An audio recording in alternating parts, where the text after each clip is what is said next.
வணக்கம். இந்த ஒரு பரிகாரத்த மட்டும் நீங்க செஞ்சீங்க அப்படின்னா, உங்ககிட்ட எல்லாரும் கேட்பாங்க.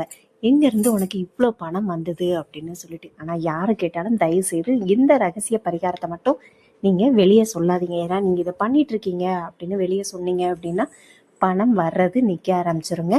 இந்த ஒரு பரிகாரம் போதும் நமக்கு பண வரவு ஏதாவது நல்ல வழியில வர்றதுக்கு. இந்த சேனல்ல இந்த வீடியோ நீங்க ஃபர்ஸ்ட் டைம் பார்க்குறதா இருந்தீங்க அப்படின்னா, வீடியோ உங்களுக்கு பிடிச்சிருந்தா சப்ஸ்கிரைப் பண்ணிட்டு பாருங்க. இந்த ரகசிய பரிகாரம் மட்டும்தாங்க. இந்த ஒரு பரிகாரத்தை நீங்க செஞ்சீங்க அப்படின்னா, நிச்சயமா நமக்கு தேவையான பணம் நல்ல வழியில நமக்கு வந்துகிட்டே இருக்கும். இதை நீங்க தொடர்ந்து நம்பிக்கையோட செய்யணும். இவங்க சொன்னாங்க, அவங்க சொன்னாங்க அப்படின்னு சொல்லிட்டுலாம் செய்யக்கூடாது. உங்களுக்கு நம்பிக்கை இருந்தது அப்படின்னா, இதை நீங்க தொடர்ந்து செஞ்சுட்டு வரதன் மூலமா நிச்சயமா பண வரவு கண்டிப்பா வருங்க. அது வேற ஒன்றும் இல்லை, ஜாதிக்காய் வச்சுதான் இந்த பரிகாரத்தை நீங்க செய்ய போறீங்க. அனுபவபூர்வமா நிறைய பேர் இந்த ஜாதிக்காய் பரிகாரத்தை செஞ்சு சக்சஸ் ஆயிருக்கு அப்படின்னு சொல்லியிருக்காங்க.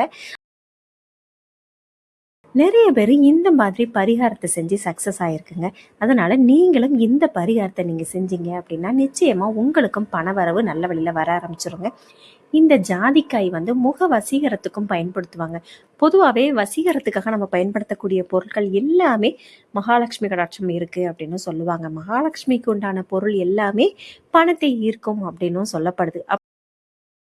ஈர்க்கக்கூடிய எல்லா பொருளுமே மகாலட்சுமிக்கு உரிய பொருள் தான். அது லக்ஷ்மி கடாட்சத்தை கொடுக்கக்கூடிய பொருள் அப்படின்னு சொல்லப்படுறதுனால ஜாதிக்காயம் அதில் ஒன்றுங்க. மங்கள பொருட்களில் ஜாதிக்காயம் ஒன்று அப்படின்னு சொல்லப்படுது. கல்லுப்பு மஞ்சள் சொல்கிறோம்ல, அதே மாதிரி ஜாதிக்காயம் உண்டு. ஜாதிக்காய் முகம் வசீகரத்துக்கும் நம்ம பயன்படுத்துவாங்க. அதே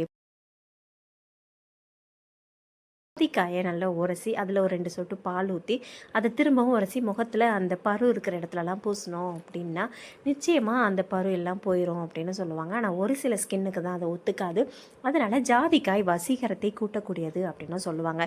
அந்த காலத்தில் முன்னோர்கள்லாம் ஏதாவது பணம் வேணும் அப்படின்னு சொல்லிட்டு அந்த காரியம் சக்ஸஸ் ஆகணும், பணம் வேண்டி வெளியே போகிறாங்க அப்படின்னா அந்த காரியம் சக்ஸஸ் ஆகணும் அப்படின்னா ஒரு ஜாதிக்காய் எடுத்து கையில் வச்சுக்கிட்டு அந்த பாக்கெட்டில் வச்சு கொண்டுட்டு போவாங்க அப்படின்னு சொல்லுவாங்க. காரியம் வெற்றியாகும் அப்படின்னு சொல்லுவாங்க. அப்பேற்பட்ட இந்த ஜாதிக்காய் வைத்து தான் இன்னைக்கு இந்த பரிகாரத்தை நீங்கள் பார்க்க போகிறீங்க. அது மட்டும் இல்லை, இந்த ரகசிய பரிகாரம் நீங்கள் செஞ்சதுக்கப்புறம் நல்ல வழியில் உங்களுக்கு பண வரவு வர்றதை நீங்கள் கவனிப்பீங்க. ஆனால் இது எப்படி வந்துச்சு, இந்த பரிகாரம் நான் செய்கிறேன் அப்படிங்கிறத மட்டும் யாருக்கிட்டையும் நீங்கள் சொல்லாதீங்க. நீங்கள் வெளியே சொன்னீங்க அப்படின்னா கண்டிப்பாக அது வேலை செய்யாது அப்படின்னு சொல்லுவாங்க. அப்பேற்பட்ட ஆன்மீக சக்தி கொண்ட இந்த ஜாதிக்காய் வச்சு இந்த பரிகாரம் எப்படி பண்ணணும் அப்படின்னா, ஃபஸ்ட்டு நீங்கள் ஒரு மஞ்சள் துணி, நல்ல காட்டன் துணி எடுத்துக்கோங்க. மஞ்சள் துணி இல்லை அப்படின்னா வெள்ளை துணி இருந்தாலும் அதில் மஞ்சள் தண்ணி கலந்த தண்ணியில் முக்கி எடுத்துகிட்டு காய வச்சுட்டு அதை நல்ல அந்த மஞ்சள் துணியை சதுரமாக கட் பண்ணி வச்சுக்கோங்க. அதுக்கப்புறம் 3 ஜாதிக்காய் அதில் வைக்கணும். அதில் ₹1 காயின் ஒன்று வச்சுக்கிடணுங்க. இவ்வளோ தான். இதை ஒரு முடிச்சா கெட்டணும். மஞ்சள் நூலாக தான் இதை கெட்டணும். இதை முடிச்சு உங்களுக்கு எங்கெல்லாம் வைக்க போகிறீங்க அப்படிங்கிறத முடிவு பண்ணிவிட்டு அத்தனை முடிச்சு நீங்கள் ரெடி பண்ணி வச்சுக்கோங்க. ஒரு 4 இடத்துல வைக்க போகிறீங்கன்னா 4 முடிச்சா நீங்கள் எடுத்து வச்சுக்கணும். இதை எப்போ பண்ணணும் அப்படின்னா வெள்ளி செவ்வாய் பண்ணலாம். வெள்ளிக்கிழமை எதுக்காக பண்ணணும் அப்படின்னா உங்களுக்கு பணம் வரவு வருது, ஆனால் அந்த பணம் எனக்கு தங்க மாட்டுக்கு ஏதாவது வெளியே போய்கிட்டே இருக்குது, பணம் தனியாக செலவாகுது அப்படின்னு சொல்கிறவங்க வெள்ளிக்கிழமை ட்ரை பண்ணுங்கள். நீங்கள் பூஜை பண்ணுவீங்களா அந்த டைமில் இந்த முடிச்சை ரெடி பண்ணி மகாலட்சுமி முன்னாடி வச்சுட்டு நான் சொல்கிற இடத்துல நீங்கள் வச்சு பாருங்கள், நிச்சயமாக கை கொடுக்கும். எனக்கு பணம் வரவே இல்லைங்க, எனக்கு பணம் அப்படிங்கிற பேச்சுக்கே இடம் இல்லை, கடன் மட்டும்தான் இருக்குது அப்படின்னு சொல்கிறவங்க செவ்வாய்க்கிழமை இந்த பரிகாரம் செய்யுங்க. அதாவது செவ்வாய்க்கிழமை செவ்வாய் ஹோரை 6 to 7, மதியம் 1 to 2, நைட்டு 8 to 9 இந்த டைமில் இந்த முடிச்சை ரெடி பண்ணி நான் சொல்கிற இடத்துல நீங்கள் வைங்க. இது கண்டிப்பாக உங்களுக்கு வேலை செய்ய ஆரம்பிச்சிடும். எடுத்த உடனே ஒரு பரிகாரம் வேலை செய்யும் அப்படின்னு நினச்சிட்டு தயவு செய்து நீங்கள் பண்ணீங்க அப்படின்னா கண்டிப்பாக வேலை செய்யாதுங்க. நம்பிக்கை இருந்து ஃபஸ்ட்டு செய்யுங்க, அது கண்டிப்பாக உங்களுக்கு வேலை செய்யும். அது மட்டும் இல்லை, உங்களுக்கு பணம் வரவு கொஞ்ச நாள்லேயே வர ஆரம்பிச்சிடும். ஃபஸ்ட்டு வீடு பாசிட்டிவாக இருக்கும், சண்டை சச்சரவுகள் எதுவுமே இல்லாமல் உங்கள் வீடு அமைதியாக இருந்து அதுக்கப்புறம் ஒரு நேர்மறை ஆற்றல் வந்ததுக்கப்புறம் உங்களுக்கு பண வரவு வர ஆரம்பிச்சிடும். இந்த பரிகாரம் செஞ்சு 2-3 வாரத்துலேயே எனக்கு வந்துருமா அப்படின்னு கேட்டு தயவு செய்து பண்ணாதீங்க. நிச்சயமாக இந்த பரிகாரம் சக்ஸஸ் ஆகிருக்கு அப்படின்னு நிறைய பேர் சொல்லியிருக்காங்க. இது உங்களுக்கு எத்தனை முடிச்சு வேணுமோ அத்தனை முடிச்சு நீங்கள் எடுத்து வச்சுக்கோங்க. வெள்ளி செவ்வாய் உங்கள் விருப்பம். அதை நீங்கள் எடுத்து வச்சுட்டு ஃபஸ்ட்டு உங்கள் வீட்டு பூஜை ரூம்லேயே நீங்கள் மகாலட்சுமி முன்னாடி மாதிரி வச்சுருந்தாலும் ஓகே, அதை நீங்கள் வச்சுக்கோங்க. இல்லைங்க நான் வேறு இடத்துல பூஜை ரூம்லேயே நான் தொடர்ந்து வைக்க முடியாது அப்படின்னு சொல்கிறவங்க உங்கள் வீட்டோட வடகிழக்கு பகுதியில் வைங்க. வீட்டோட வடகிழக்கு பகுதி தான் ஒரு வீட்டோட ஆணி வேர் அப்படின்னு சொல்லுவாங்க. வாஸ்து பகவானோட தலைப்பகுதி ஆன்மீக சக்தியை கொடுக்கக்கூடிய இடமும் அதுதான். அந்த வீட்டில் பண ஈர்ப்பு தன்மை கொடுக்கக்கூடியதும் பாசிட்டிவ் எனர்ஜி கொடுக்கக்கூடியதும் வடகிழக்கு பகுதியில் தான்.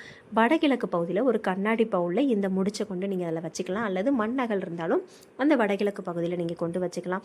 அல்லது நீங்கள் கிச்சனில் வைக்க போகிறீங்க அப்படின்னாலும் தென்கிழக்கு பகுதியில் அந்த மாதிரி நீங்கள் வச்சுக்கலாம்.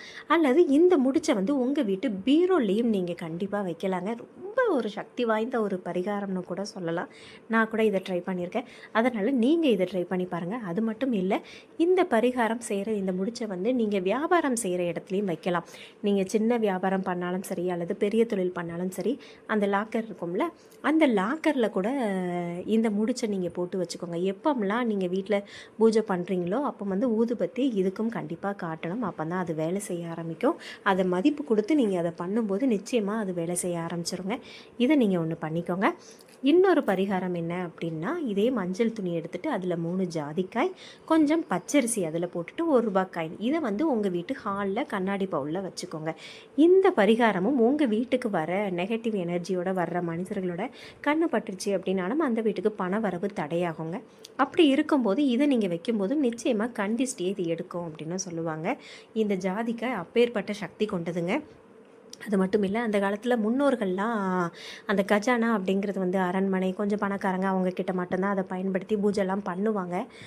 அதுக்கு முன்னக்கூட்டி ஓரளவுக்கு கொஞ்சம் மீடியமாக இருக்கிறவங்கெல்லாம் ட்ரங்க் பெட்டி அப்படின்னு சொல்லுவாங்க தெரியுமா, இரும்பில் அந்த பெட்டிலாம் நீங்கள் பயன்படுத்தி பார்த்துருக்கலாம்.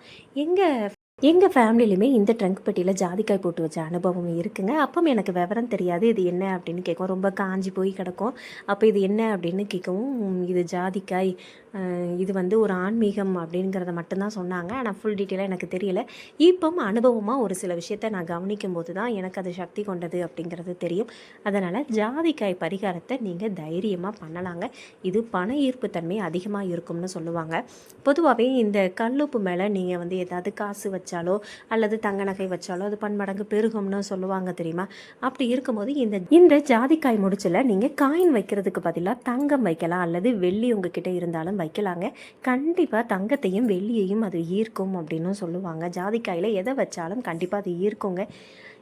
நீங்கள் நினைக்கலாம் தங்கத்தை வாங்குகிற நிலைமையிலையா இருக்கிறோம், அவ்வளோ ரேட் ஆயிடுச்சு அப்படின்னா, கண்டிப்பாக நம்மளும் வாங்கக்கூடிய அமைப்பை இந்த பரிகாரம் நமக்கு ஏற்படுத்தி கொடுக்குங்க. பொதுவாகவே இதை வந்து பணக்காரங்க தான் வாங்கணும், தங்கம் வெள்ளி எல்லாம் அப்படின்லாம் கிடையாதுங்க. நமக்கு வந்து ஒரு பாசிட்டிவ் எனர்ஜி கண்டிப்பாக கிடைக்குங்க இதை பண்ணுறதன் மூலமாக. எல்லாருக்குமே பணம் இல்லை அப்படிங்கிற பேச்சுக்கெல்லாம் கிடையாது. ஏதாவது நல்ல வழியில் கடவுள் ஒரு அமைப்பை ஏற்படுத்தி கொடுப்பாரு. அது ஒரு பரிகாரம் ஏதாவது ஒன்று செஞ்சு கண்டிப்பாக சக்ஸஸ் ஆகிருக்கும். அப்படிப்பட்ட ஒரு பரிகாரம் தான் இது. இதையும் நீங்கள் தொடர்ந்து செஞ்சுட்டு வரதன் மூலமாக நிச்சயமாக உங்களுக்கு பணத்தையும் ஈர்க்கும், தங்கத்தையும் ஈர்க்கும், வெள்ளியையும் ஈர்க்குங்க. இதை நீங்கள் தொடர்ந்து நம்பிக்கையோடு நீங்கள் ட்ரை பண்ணி பாருங்கள். நிறைய பேர் இந்த ஜாதிக்காய் வச்சு பரிகாரம் செஞ்சு சக்ஸஸ் ஆகிருக்கு. ஜாதிக்காய் வந்து மங்கள பொருட்களில் ஒன்று, மகாலட்சுமி கடாட்சம் கிடைக்கக்கூடிய ஒரு பொருள். அது மட்டும் இல்லை, இந்த ஜாதிக்காய் வந்து பணத்தை ஈர்க்கும் அப்படிங்கிறதுனால கண்டிப்பாக நீங்கள் தைரியமாக இந்த ஜாதிக்காய் நீங்கள் வைக்கிறதன் மூலமாக உங்கள் வீட்டில் பண வரவு கண்டிப்பாக ஏற்படுங்க. வீட்டோட செல்வ நிலை அதிகரிக்கிறதுக்கு ஒரு 3 கல்லுப்பு பரிகாரம் நான் அதை வீடியோவாக கொடுத்துருக்கேன். இதுக்கு முந்தின வீடியோ பார்க்காதவங்க இந்த சேனலில் கொடுத்துருக்கேன், நீங்கள் போய் பாருங்கள். நான் பேசின விஷயம் உங்களுக்கு பயனுள்ளதாக இருந்தது அப்படின்னா இந்த சேனலை சப்ஸ்கிரைப் பண்ணிவிட்டு பாருங்கள்.